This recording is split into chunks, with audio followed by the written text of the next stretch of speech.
我们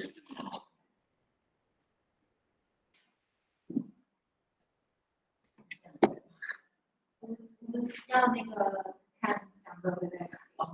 哪里做的也可以。Okay, let's get started. So hello everyone. Welcome to this series of lecture or IPMC Friday seminar. And our first speaker is Chang. So she's an assistant professor from Graduate Institute of Mind, Brain, and Consciousness at Taipei Medical University. And her research focuses are on interpersonal communication, narrative comprehension, and language processing. And she mainly uses fMRI and EEG study, like these tools to study underlying neuromechanisms of these neurons. So this invitation was inspired by our conversation when I was at the institute, and she told me a lot of like her current research, and this like they're just super cool, super amazing. So yeah, I very much look forward to your talk. So please join me in welcoming Claire. Okay, I need to stay in the camera, so I will stand up. Hopefully you can see me. And thanks Yvonne for the kind invitation and introduction. Now, I actually graduated from the Institute of Neuroscience, like here at National Young University. Back then, it's just National Young University. So it's nice to come back. And the title of my talk today is Investigating Memory in the Brain through Movies and Spoken Stories, narratives. I don't know whether you are aware of that.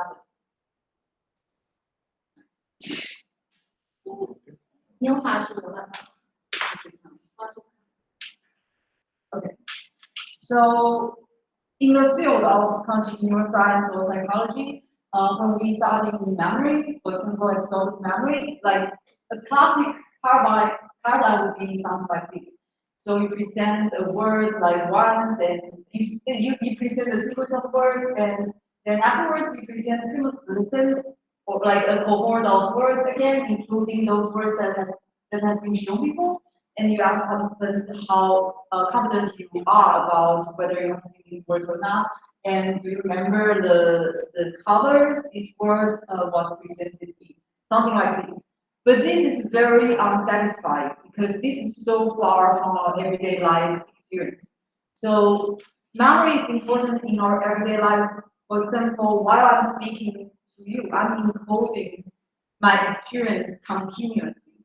And for example, my past experience in National Young University might be spontaneously retrieved because I've been to this place before, and I'm kind of like triggered. This scenario kind of triggered my memory. So the retrieval and encoding of memory are spontaneous and continuous. So in this sense, this kind of paradigm is unsatisfying because it's not that naturalistic. So because of that, people try to adopt more naturalistic paradigm in our experience. But when people say naturalistic paradigm, oftentimes they are simply referring to spoken stories or movies.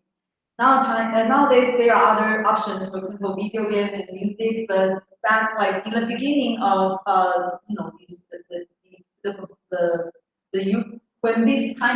when the term naturalistic paradigm first occurred, people are thinking about movie and story. And as I said, movie and spoken story are still far from our everyday experience, but at least they provide continuous processing instead of this kind of like segmented or naturalistic way of encoding and retrieval. And in terms of the methods to collect brain football, since I'm back in neuroscience, so I will put a lot of attention to the brain signals. So at least in terms of data collection, the so-called naturalistic paradigm is not that difficult. Because what you want to, for example, this is a schematic picture of MRI, the functional magnetic resonance imaging scanner. So in terms of data collection, naturalistic paradigm is actually even easier than the classic one because what you need to do is to put the participants in the scanner or you put the EEG cap on their head and then you play the movie or you play the spoken story to them. They can wear a headphone, looking at the monitor, and after that, and then you track their brain signals simultaneously. And afterwards, what you will need to do is simply to temporarily align all those data, including the brain signals, the sound recording, or the movie. Just temporarily align everything together. Then you can start the further analysis. So if it's so simple, why people stick to the classical or the, let's say, magic related design or the just if you don't have that many paradigms in your mind, just take the classic paradigm in the beginning as an example. So why people need to stick to that kind of paradigm if collecting data during movie or story is actually so simple. So the problem is we don't know back at that time people didn't know how to analyze this kind of data. Because with the classical paradigm, where you present a word or a picture and you ask or you don't ask participants to memorize them and you ask them to retrieve their memory about those words or pictures, you know what your hypothesis is. We predict, we hypothesize that when they first see the words or the pictures, they are encoding those stimuli. And you know exactly when that happened, the time point when you present those stimuli. And the prediction is quite simple. So for example, the prediction could be that the brain regions responsible for the encoding, the region responsible. I don't know whether you are familiar with the term encoding, meaning like it's sort of like memorize those stimuli for the first time. So the prediction is that if there is a region responsible for the encoding of those words or pictures, those regions might be more activated right after the occurrence of those stimuli. And if there are some regions responsible for the retrieval of these memories, then if there is a cue on the screen or like the auditory cue, ask the participant to retrieve those memories, then right after that cue, those regions responsible for memory retrieval should be more activated. So that's the easiest prediction. But for movie or story, it's hard to generate this kind of prediction because, as I said, during movie or spoken stories, encoding and memory encoding and retrieval are both continuous. There are no specific time points where those things happen. It's there all the time. So because of that, people actually don't know how to analyze data like during movie or spoken story, but around early 2000s, the work around the solution comes up. So instead of predicting exactly when and where something will happen, maybe we can start by verifying whether when people listen to the same story or when they watch the same movie, they at least show similar responses. If they do, it's sort of support that this activation must be elicited by the movie, right? We don't know why this movie or that story or this story elicits this kind of activation pattern, but at least we see synchronized or shared response patterns across subjects. And that's already something that's worth doing, right? So I will provide like compared to, for example, resting state. Like if we just stay in this room and we don't talk with each other and I just keep being silent, our brain activation response will be the same. At least, well, we might be synchronized by the noise from the air conditioner, but that's the only shared inputs. Or maybe, well, our visual inputs are different because we are looking at different directions, but maybe the air conditioner will be the only thing we share with each other. So if you collect data during resting state, even for people like I imagine because but I don't think people have done that. So if the people just stay in the same room or in the same scanner through the same scanning sequence, their brain activation pattern will be different. But when they watch the same movie or listen to the same story, it has already been observed that they do show shared response pattern. So this is just one of the example. So each line here represents verification time period from one participant, and this is FMI data. So we have like 5 participants here, and they watch the same film. And this is activation time codes from UC home drivers. This region is known for response, very responsive to spatial input. So you can see that across lines, meaning across different participants, the fluctuations of their verification are actually very similar. You can see it without further analyzing, it's obvious there. But if you want to do it statistically, a very commonly used index is intersubject correlation. It's just we compute how like the correlation between those time series and see like the maximum value will be 1 and the native maximum value would be -1. So the more, so this is the R value. The higher the R value, the higher the intersubject correlation, means that the participants show the verification patterns are more similar across participants. So far so good. But although it has been observed that during movie viewing or story, when people listen to the same story, they show shared verification pattern. I didn't show you a gram map, but it's all over the place. But the first thing people need to concern about is whether there are some potential confounds that can explain this shared response. So the most obvious confound is whether this shared activation pattern only reflect that participants are receiving the same sensory input. As I said, if we listen to the same, let's say, the same sound, even if it's just the noise from the air conditioner, actually we will show similar verification pattern in our auditory cortex. So as I said, because we are interested in the memory or in the higher level representation of the real world event. So if the shared response only reflects the shared sensory input, meaningless sensory input, like then we don't care. If it's just the noise of the air conditioner, we don't care. And if it only means that we are all staring at the door of this room, then we don't care. We want something more. So that is the first compound that we need to address. And the second compound is word meaning, because we already know that if you just present the same words to a group of participants, they will show similar activation pattern because they are seeing the same words.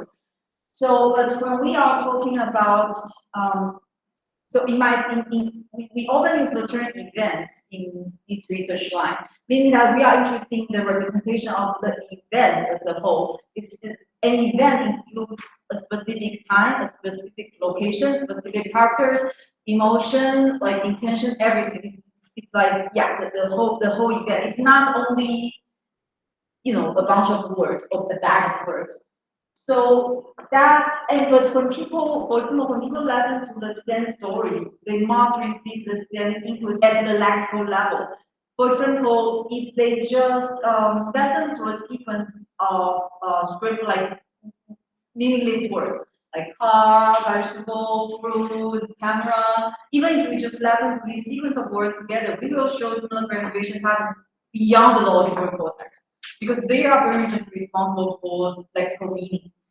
So, but that's not what we are interested in, right? We use movie or spoken story as the stimuli. We use the naturalistic paradigm because we are interested in the thing beyond the event, the higher representation of something else. So, to address these kind of compounds, people have done a lot of study to address those compounds. For example, we can compare like when people listen to the same story, but from like in different modality. Like when people listen to a story and another group of participants read the same story. So it's different sensory input, but the same story, will they still show shared response? Or if they receive the story in different language. So in terms of the sensory input, because those are different the input are the sensory input are totally different. Do they still share? Do they still show shared response? So I won't go through all of those studies, but I will just show you a few to give you a taste of that. So for example, if you ask participants to listen to the same audiobook, or if you ask them to watch a silent film, under either condition, people have found shared different responses, but in slightly different regions. For example, I don't know whether you are familiar with this kind of program, so I will just so anyway, so this is the brain. Maybe I shouldn't say. You can. So this is the left hemisphere, this is the right hemisphere, and both figures shows the lateral side of the brain.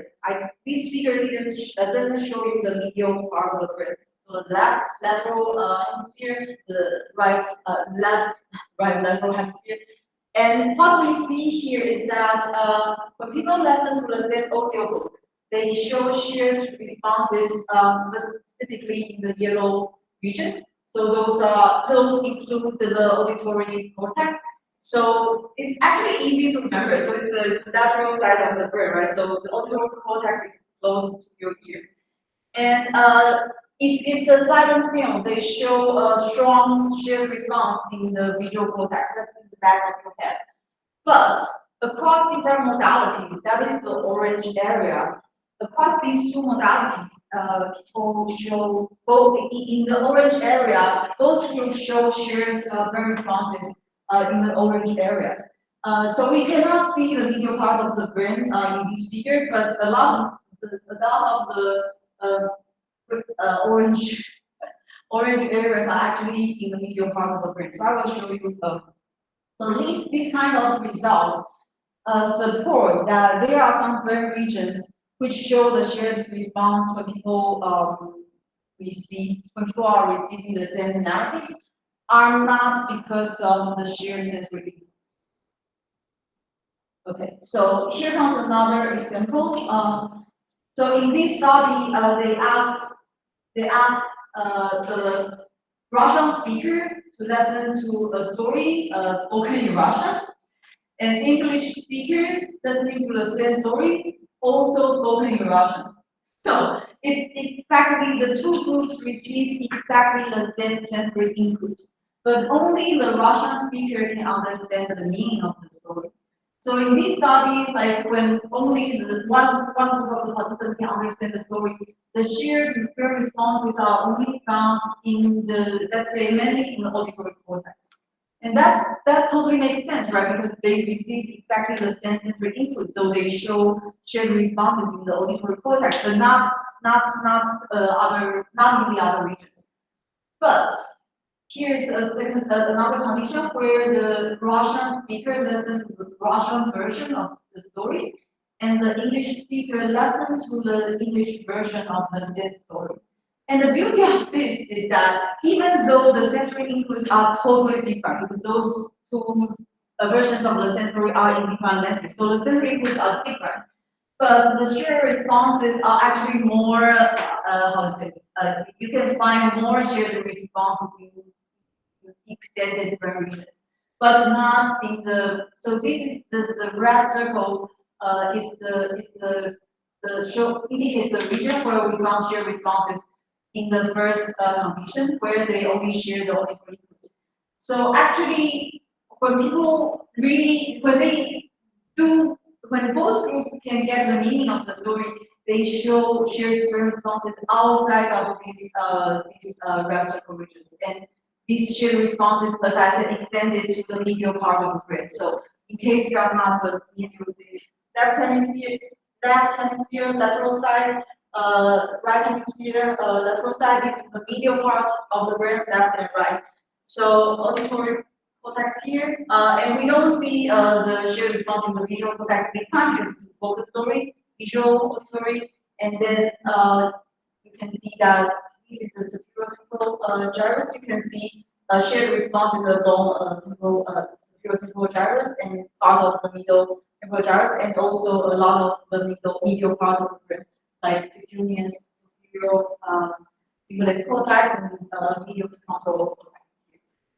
So this kind of study can strongly support that the shared response, at least in the regions we found in panel B, in the lower panel, those cannot be explained by shared sensory input. Okay, so here's another example to support that the shared response does not only reflect shared sensory input. So I will show you a very short animation.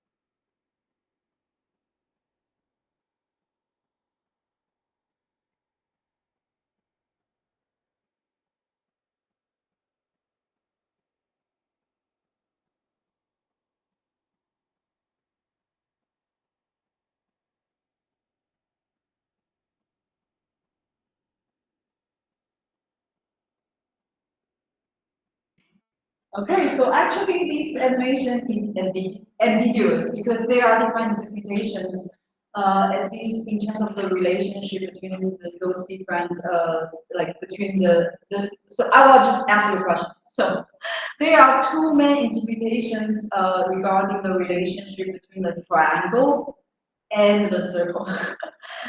So let me see what's your interpretation. So who believes that the triangle and the circles are friends? Please raise your hand. Yeah, okay, maybe we can watch it again. Yeah, no, but no. Sorry, it's a very much friend. Okay, just trust your first instinct. So, friends. Okay, a second potential interpretation is that the circle is sort of like a tool, like a weapon, like a baseball. The triangle used this tool to attack the giant. Yeah. Okay. Good. Good. Yeah, of course. So this is anyone wants to provide the third explanation? No.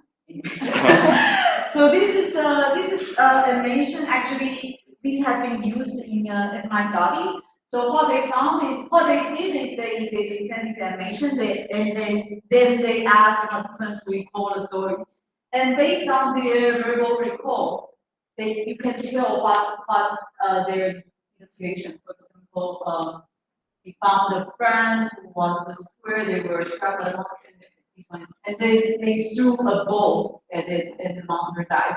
So the first participant, this participant takes the tool interpretation, right? Um, so anyway, this is like a empirical finding that they found in at least in their pool of participants. The most popular interpretations are the tool one and the friend one.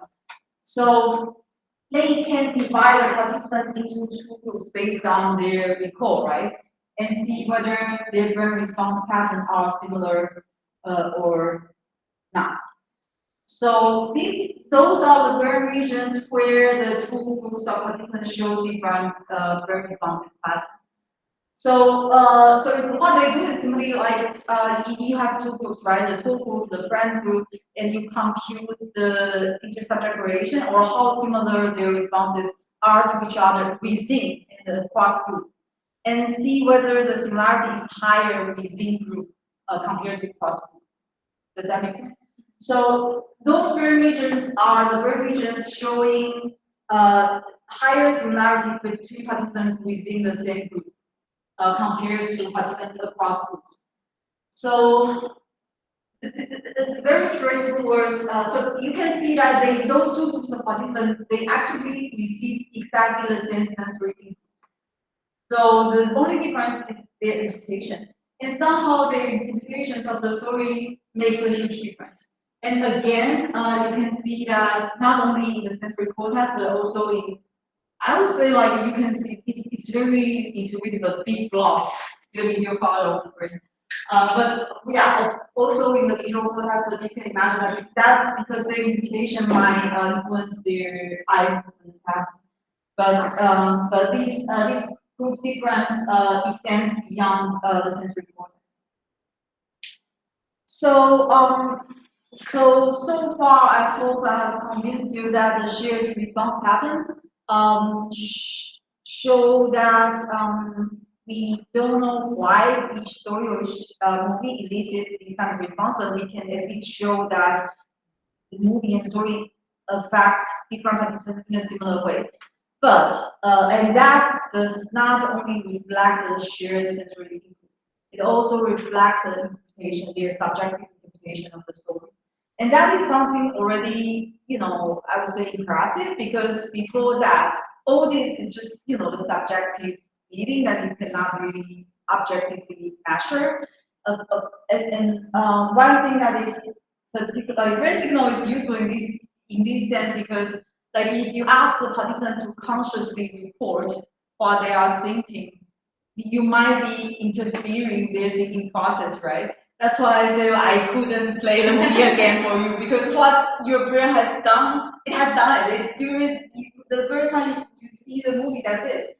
But if I have to ask you, how do you feel? That is already somehow I'm interfering your thinking process. So that's it's already impressive to be able to see how the brain works during movie viewing or during story comprehension. And as you have seen, different people might have different interpretations of the same stories or the same narrative, and that depends on like the cultural background, personality trait, worldview, belief, our knowledge, experience, and emotional state, or social context. And a lot of those factors have been examined. So I will introduce just one of them. So context. So if we are listening to the same story, but we are given different contexts, we might interpret the story differently.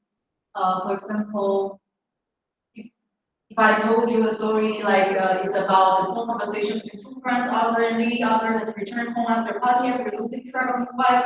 Joanne is calling Lee to share his concern over her whereabouts. Lee is at home and woman is lying on bed next to him. Woman's identities and so if your interpretation of this story might be based on the context you have received before this story.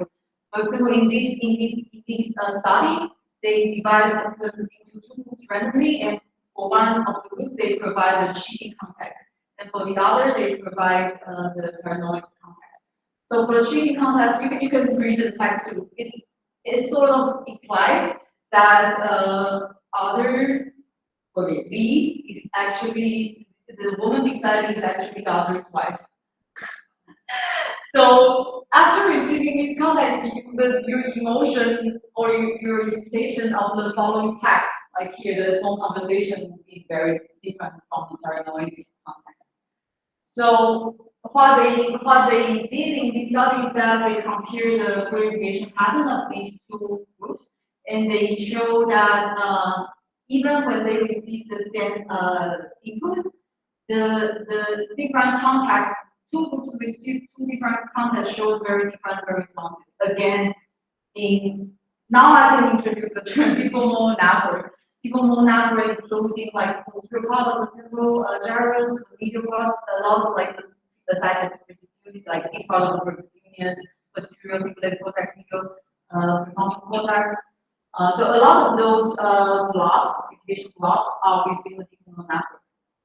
So this is just a term to describe all this network.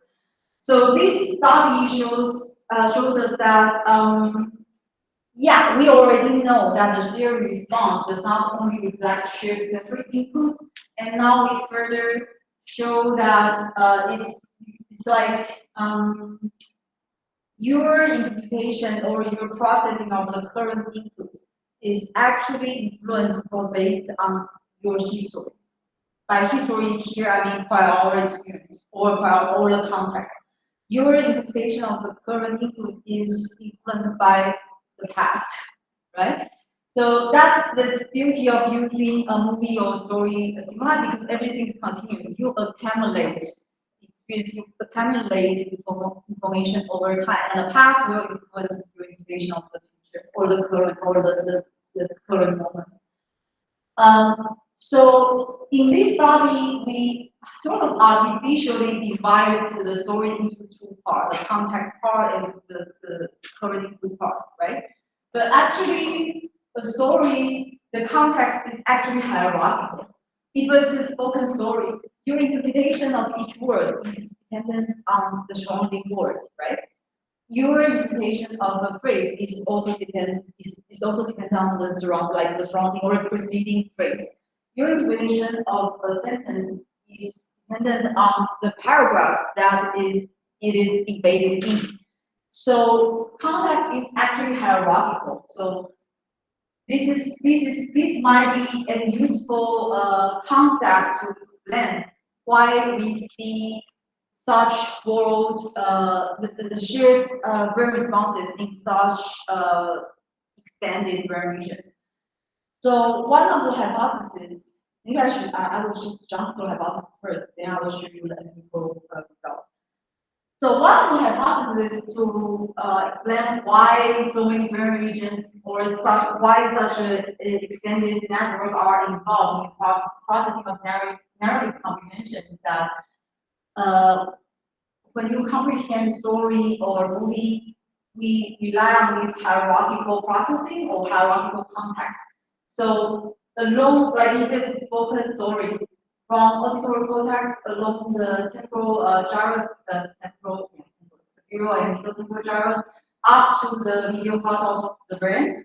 Each region are responsible for processing at a larger time scale. So to put it in more concrete, like in a more concrete term. So the lower level regions are responsible for the sound, for a syllable. And along this hierarchy, the higher regions might be responsible for longer units, from syllable to word to phrase to sentence to paragraph.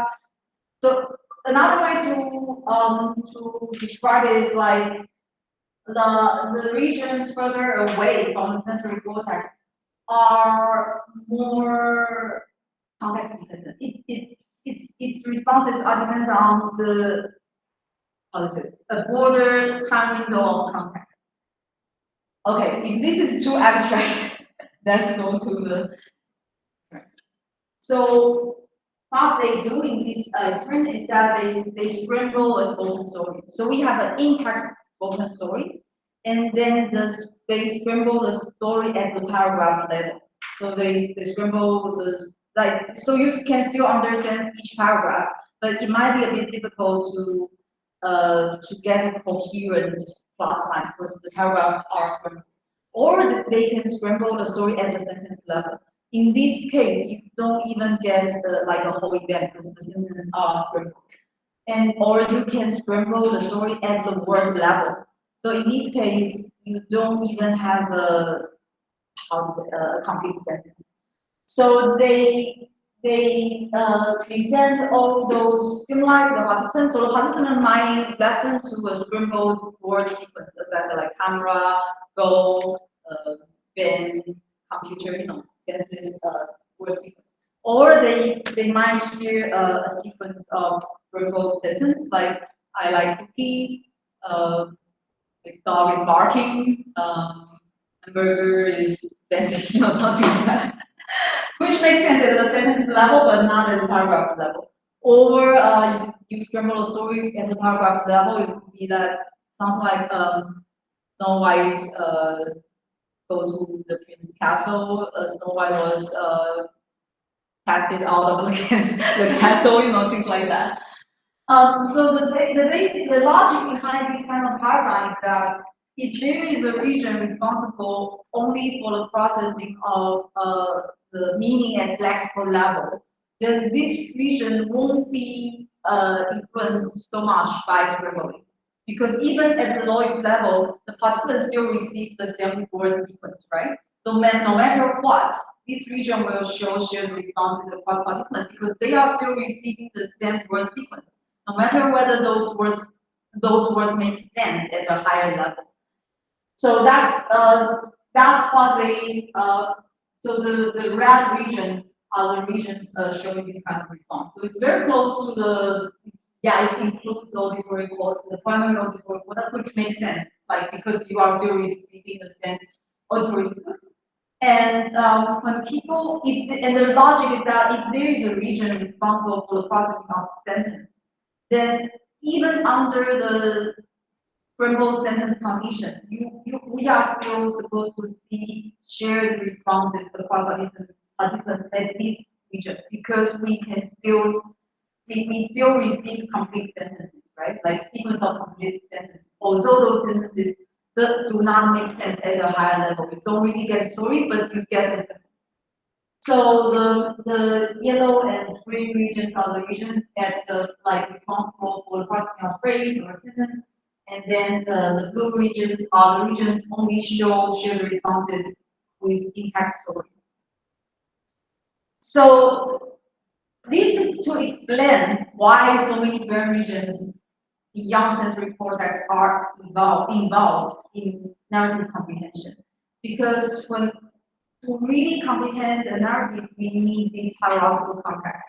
We need both processing at the like shorter time scale, and we also need processing at the longer time scale to really understand the story.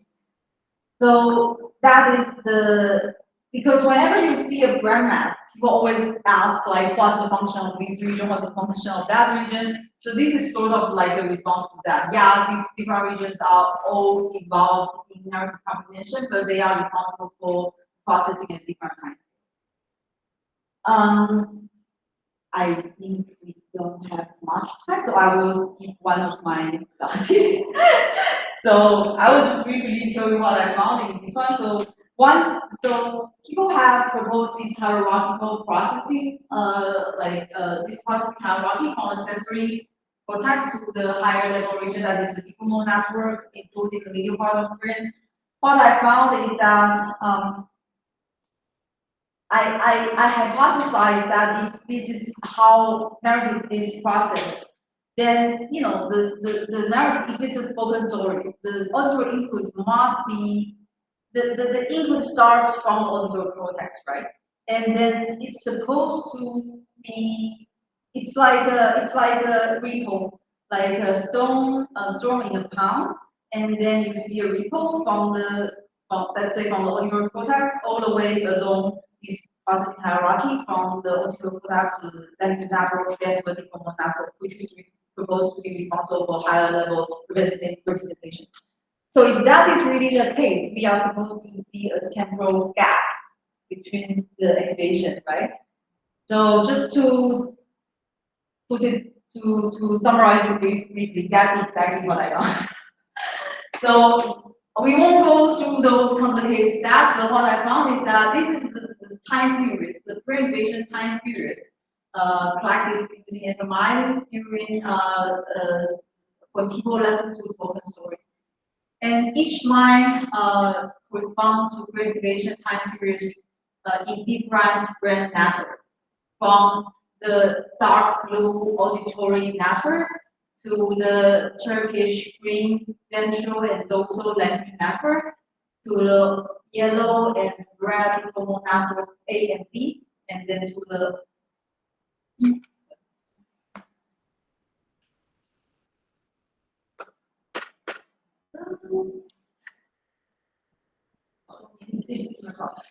and then the orange attention network. So those time series are extracted from these regions. And the data are collected from over 100 participants. And I hope you can see that those different lines show similar fluctuations, like this down and up, and then gradually they go down and up again. So first thing, they show similar activation pattern, and that was already been reported, right? That's what I described so far in this talk. But the novel thing about this study is that I show there is a temporal gap between those lines. So maybe we can zoom in into this time window. So what we see here is that even though they show similar activation, similar activation pattern, usually it's a dark blue line first, and then Turkish and green, and then yellow and orange red. And the same in this time window. Here they go, oh, this is, yeah. over here. This one corresponds to this one. So they go down, they all go down, but dark blue first, Turkish green, then yellow, then orange and red. So what I show here is simply that, yeah, people have proposed that there's a hierarchy in the grid. You can see the processing hierarchy. And here I show that there is, using my Chang information flow, it's like my repo analogy. It's really like you can see that the repo starts where the stone was dropped, and then it's spread out like gradually. Like it takes some time to reach the other side of the mount. So it takes time. So that's what I found in this study, but I guess it's a little bit too technical. So we are going to go for a more intuitive one. So we are talking about memory, right? So so far we have been discussing about the continuous encoding during movie viewing or spoken story. But what about retrieval? So actually, even during naturalistic like movie viewing or story listening, people like the audience over time spontaneously retrieve their memory about past events. So here we collaborate with the screenplay writer, and she created a story with two storylines, A, B, and those two storylines interleave over time. So like A segment, B segment, A segment, B segment, and those two storylines have different characters. The events happen in different locations, one in New York, one in Los Angeles, and those characters don't interact with each other. So, for example, in the beginning, in the first segment of storyline A, Clara is serving chili in Los Angeles. Yeah, which. And then in the first part of storyline B, the audience gets to know Stephen, who lives in New York with his wife, Margaret, and his daughter, Sasha. So they don't know each other, they don't interact with each other, they are in different places. So these two storylines gradually develop over time, but separately, right? They don't interfere with each other. But the thing about this design is that, like when you return from B to A, you are supposed to retrieve your memory about storyline A to be able to comprehend the current segment, the new information about storyline A. The same for storyline B. So this is again a PMA study collected from 25 participants. So yeah, you can see. So what we do here, what I did here is, well, first thing, I need to verify whether these two storylines do elicit different brain activation patterns. So by brain activation pattern, I mean, maybe I still need these slides. By brain activation pattern, I mean that if I extract when, so as you know, MRI is like taking photo of your brain. It's a body photo.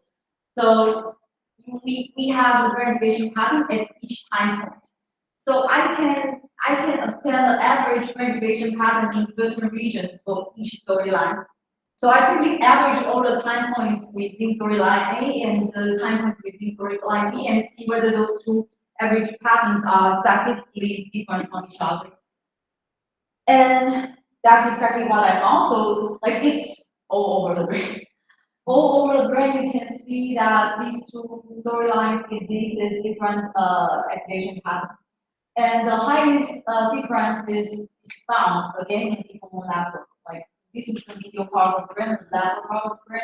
So the highest difference is found in posterior cingulate. So that's one thing. But as I described in the beginning, we are interested in the time point where the two storylines switch, right? So this is what we found. So I'm going to, so this is 0 indicates the time point where the two storylines switch. So we are switching from B segment to A segment, and we are looking into this PCC region where we see the biggest difference between storylines. And I'm going to show you a red line. This red line indicates the strength of the typical A storyline pattern, activation pattern. I'm going to show you a blue line indicating the strengths of the typical B storyline pattern. So what would you predict? Like what kind of time course do you expect to see? So I can tell you my prediction. My prediction is that the strength of storyline A pattern, that is the red line, would go up across this boundary. And the strength indicating the reactivation pattern corresponding to storyline B, it will decrease across this boundary because we are switching from B to A, right? So my prediction is like X like shape. And let's see whether that is really the case. So it's kind of there, but it's not that convincing. But that's fine because those two, it's okay because those two lines are from the early half of the story. I'm going to show you the results from the second half of the story, the solid lines. Hopefully the X shape is more salient to you now. And that totally makes sense because those two storylines are not that different from each other in the beginning. But then the audience starts to accumulate information for both storylines, so they sort of diverge over time. So it totally makes sense, and that's exactly what we found. And this is only the boundary between from B to A. We can take a look at the boundary from A to B. So again, the early half of the story, the exchange is not that convincing. The later half of the story, again, I hope the exchange is much more salient. And you can see that from A to B, they have opposite patterns, like at different boundaries. So that's what we found.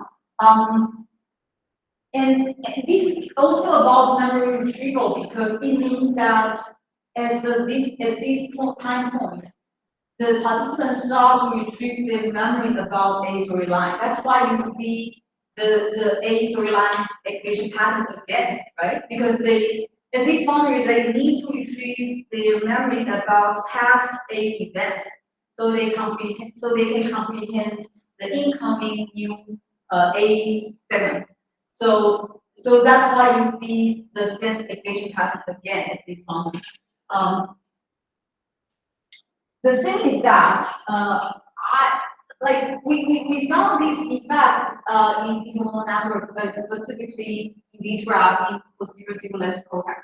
But I assume that you all know that in the past we believe from the literature, like from the existing literatures, hippocampus is supposed to play an important role in the retrieval of such memory. And so then we wonder whether hippocampus also play a role in this. So if hippocampus does play a role here, a very simple prediction could be that this region retrieve the memory from hippocampus. So this region can reinstate this A storyline activation pattern. This is a very simple prediction. So we want to see whether this region really does communicate with hippocampus. So what we do is that we simply compute the functional connectivity. That is how similar functional connectivity is essentially whether, let's say, hippocampus shows similar activation fluctuation as our target region. If they do, we sort of it's taken as evidence that they are communicating with each other. So to put it in a similar way, if like we are in the same room, if if this person and the person in the back of the room suddenly start to dance and they don't look at each other but they dance the same dance, then we assume that they must communicate in some way, right? Otherwise it's just right? They tag each other or they have like a Morse code or something. They must be communicating with each other. And that's that's the logic or rationale behind the so-called functional connectivity. If two brain regions behave similarly, and this similarity is beyond chance, then they must be communicating in some way. So that's the logic. So this is But this is way too complicated. If you want, we have like a 50 minutes Q&A session. So if you really want to know the details, I can get into this table. But what we found is that a lot of regions in the deep neural network shows functional connectivity with hippocampus. And the stronger this connectivity, the stronger the storyline effect. Meaning that the stronger the stronger their connection with hippocampus, the stronger the difference between the two storylines. So that's what we found.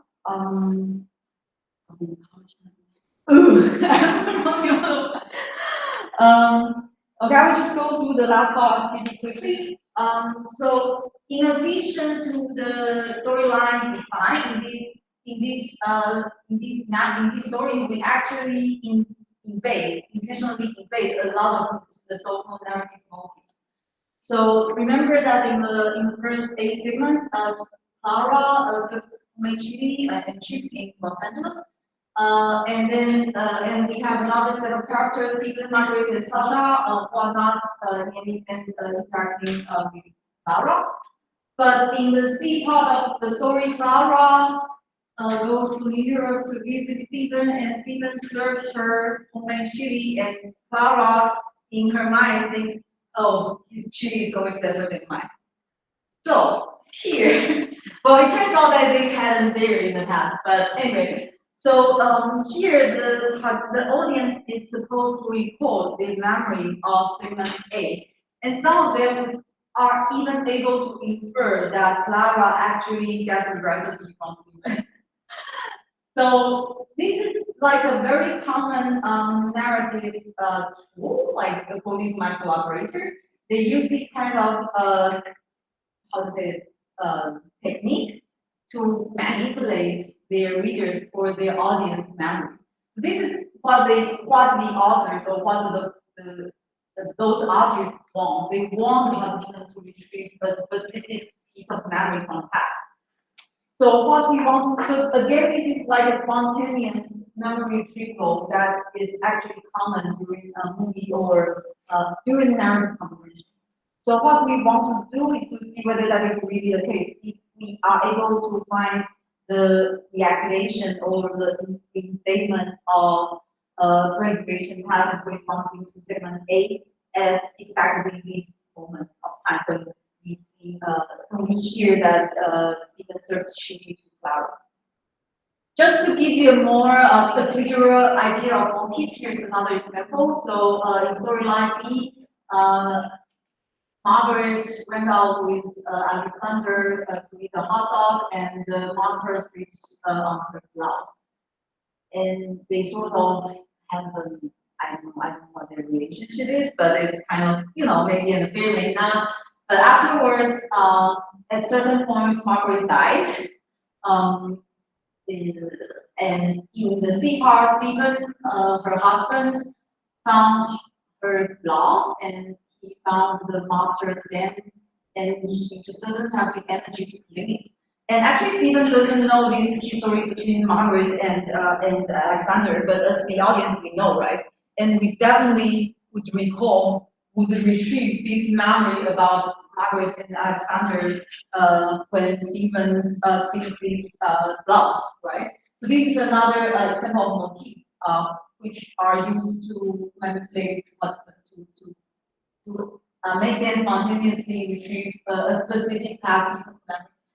So simply, what we found is that I will use chili as an example. So 0 point indicates the time point where when chili recur, and when chili recur, the red line indicates the strength of verification pattern corresponding to the first chili event.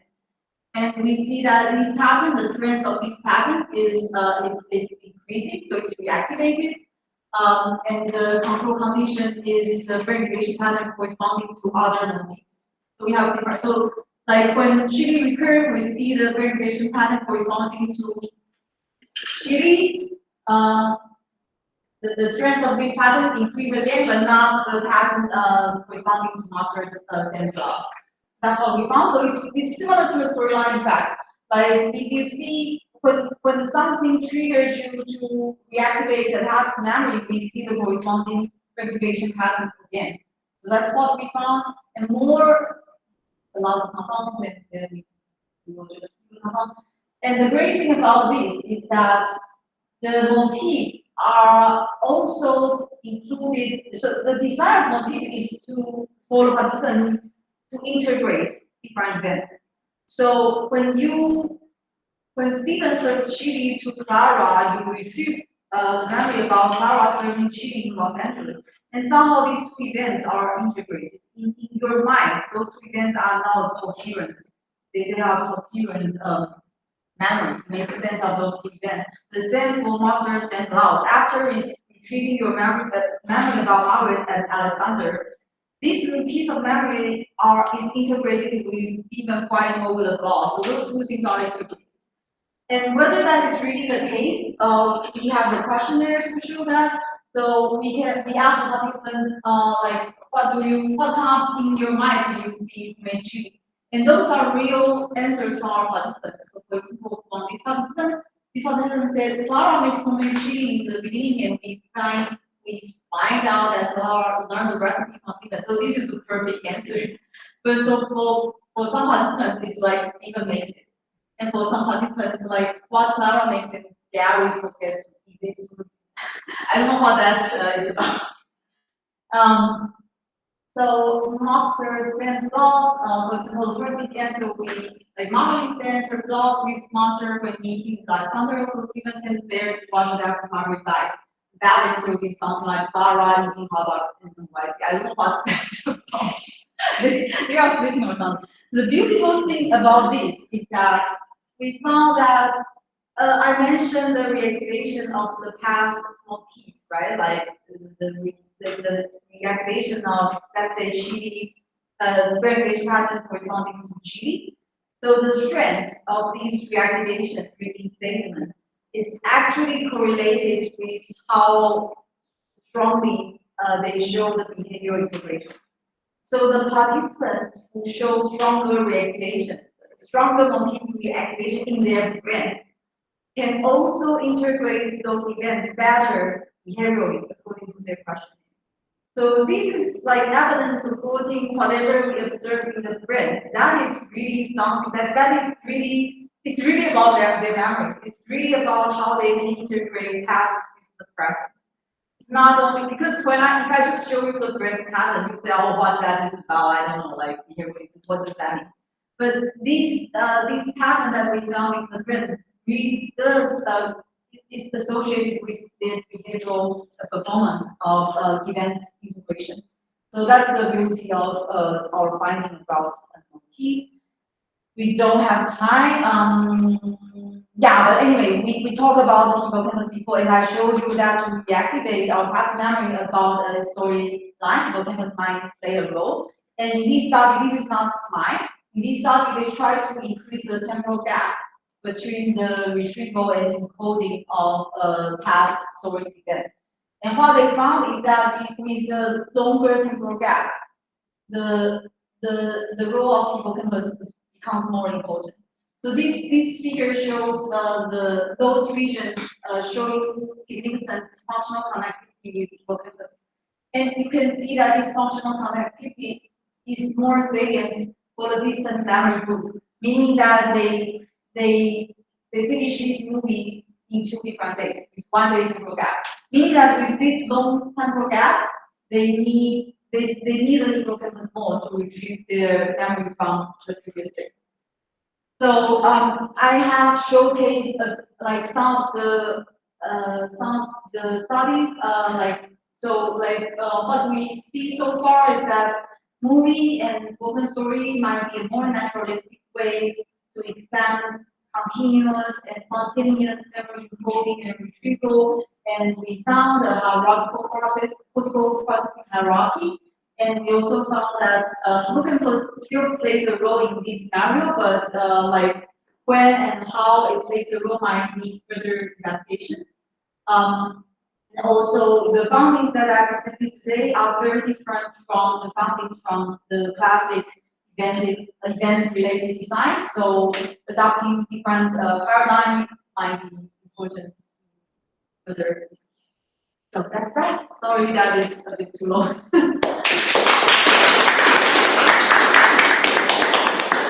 Thank you for the great talk. So as our tradition, we will first have a 10-minute break, and then we will enter